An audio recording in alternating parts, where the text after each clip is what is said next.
Review a game that I played recently. I think that my opponent made just one mistake in the opening and I was able to capitalize on it. So, if you want to win games, you should capitalize whenever you see your opponent make a mistake, even if it means that you take some extra time in the opening to make sure you play the right moves. So, let's get right to it and review the game. I started with the king's pawn opening. My opponent played c6. Apparently, this is the Caro-Kann defense, a defense that we saw quite a lot in the games between Gukesh and Ding Liren in the recent World Chess Championship. I play my knight to f3 and my opponent plays d5, immediately attacking my e4 pawn. I push my pawn ahead to e5. My opponent goes c5.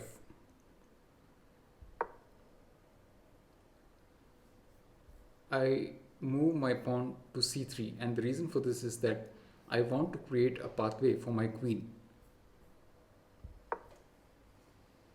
My opponent attacks my knight and my queen by moving his bishop to g4.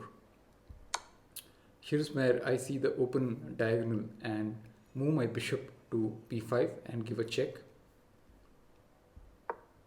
My opponent goes knight to c6. At this point, I think I made a slight mistake. The reason for moving the queen to a4 was that I wanted to put extra pressure on the knight while attacking my opponent's bishop at the same time. But I did not realize that he could block the king with his queen as well. My opponent takes, but this is a big mistake by my opponent because it allows me to play the moves that I played next. So I am able to take his knight with my bishop and give a check, and when he captures with the pawn, I am able to give a follow-up check with my queen. And because the king cannot move, my opponent is forced to block with his queen, which allows me to take his rook. Once again, his king is blocked, so he has to block the check with the queen. This allows me to take his queen while giving a follow-up check as well. And when my opponent takes my queen with his king, I can win his free bishop. So as you can see, I am already a piece up in the opening. And that was because my opponent made a slight blunder by taking my knight on f3. My opponent blocks with e6. I start to bring my pieces into the game by moving my pawn forward so that there is space for my knight and bishop to move out. My opponent goes knight to e7. I put pressure on the knight right away by moving my bishop to g5. My opponent brings the king to d7, trying to remove the pin. At this point, I think I should have just exchanged my bishop for his knight, but I do not do so. I move my other knight to d2. My opponent goes knight to c6. I bring my bishop back to guard my pawn on e5. My opponent goes bishop to e7. I bring my rook to g1. My opponent goes g6. I castle on the queen side. My opponent immediately puts pressure by moving his rook to b8, which is a good move. Not wishing to take any attack on this weak pawn, I move my pawn to b3, and my opponent moves his bishop to f8, I think with the intention of moving it to g7 in the next move. I bring my rook to e1 to bring extra protection for my pawn on e5. And my opponent plays another good move, moving the pawn to a5.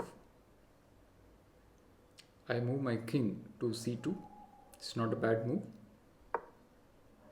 As expected, my opponent moves his bishop to g7.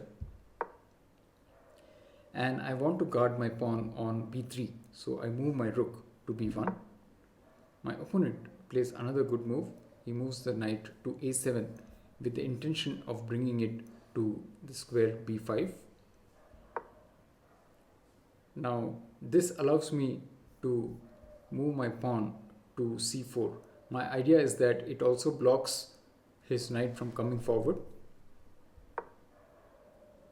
and my opponent moves his pawn up to d4, and this is exactly what I want, because I do not want his bishop to have free entry on this diagonal. I move my knight to e4. My opponent goes king to c6, and now that I have an outpost for my knight, I move it to d6. My opponent guards the pawn by moving the rook to f8. I have another outpost for my knight, so I offer the exchange by moving my knight to b5. My opponent doesn't take.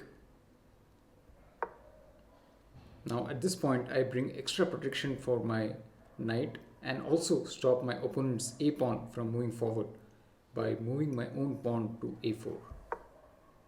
My opponent goes knight to e7. I go bishop to g3. And the idea is that I want to prevent any attack on my bishop by my opponent's rook. As expected, my opponent plays f6. I take. My opponent takes with the rook, a good move, because otherwise I would just capture this pawn on e6 and give a check. And this move by my opponent allows me to play this move e5, where I'm going to win either the rook or the bishop. My opponent, instead of moving the rook back to guard the bishop, chooses to take my pawn. I take with my bishop. My opponent takes my other pawn and gives check, and I move back. Now my opponent puts pressure on my bishop by moving the knight to f5. I bring my bishop to e5.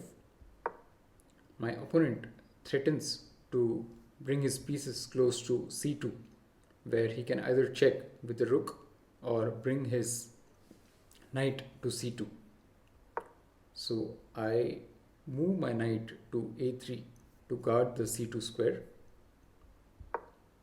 At this point, my opponent puts pressure on my pawn on h2 and also attacks my bishop on e5. I bring my bishop to g3, putting pressure on the rook so that he cannot take my pawn. And at this point, I think my opponent makes a mistake. He leaves his rook unguarded, so I'm able to take his rook with my bishop.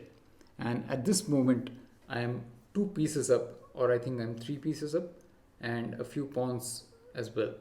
So my opponent does not have any other pieces to mount an attack on my king. So at this point, my opponent resigns and I manage to win the game. So I think for the most part, I played some good moves. But the main thing was that when I saw my opponent make a mistake in the opening, I took my time and managed to capitalize on that mistake by my opponent. So if you're watching, do let me know what I could have played at different points in the game, or if you have any comments about the game or my moves, feel free to comment. If you're new to this channel is my journey from a chess.com rating of around 1000 to an aimed score of 1800 to 2000. I'm sure it's going to take a few years, but there are many in this position who have started with a rating of 1000 or so and want to move up. So if you're watching and if you're interested in this kind of content, be sure to subscribe to the channel and hit the bell notification icon so that you get a notification whenever I post a new video. Goodbye and thanks for watching.